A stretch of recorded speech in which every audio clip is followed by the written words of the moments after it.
કુતિયાણા શહેરમાં ભારે વરસાદને લઈને 10થી વધારે વીજ પોલ થયા ધરાશાયી। કુતિયાણા શહેરમાં ગઈકાલે 5 ઇંચથી વધુ વરસાદ નોંધાયો હતો અને શહેરના રોડ રસ્તાઓ ઉપર પાણી ફરી વળ્યા હતા। ત્યારે કુતિયાણા શહેરમાં ભારે વરસાદને લઈને 10થી વધુ વીજ પોલ ધરાશાયી થયા હતા। કુતિયાણા શહેરમાં વીજ પોલ ધરાશાયી થતાં આખા કુતિયાણા શહેરનો વીજ પુરવઠો ખોરવાયો હતો। ત્યારે પીજીવીસીએલ દ્વારા તાત્કાલિક ધોરણે આ બધા વીજ પોલ ઊભા કરી અને રાત્રે 9:30 વાગ્યે વીજ પુરવઠો ફરીથી પૂર્વવત કરવામાં આવ્યો હતો।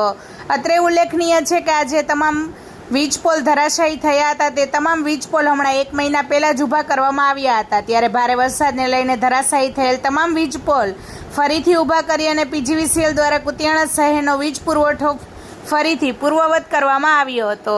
રિપોર્ટર નાગેશભાઈ, કુતિયાણા। વધુ સમાચાર જોવા માટે અમારી યુટ્યુબ ચેનલને સબસ્ક્રાઈબ કરો અને અમારા ફેસબુક પેજ અને ઇન્સ્ટાગ્રામ પેજને ફોલો કરો।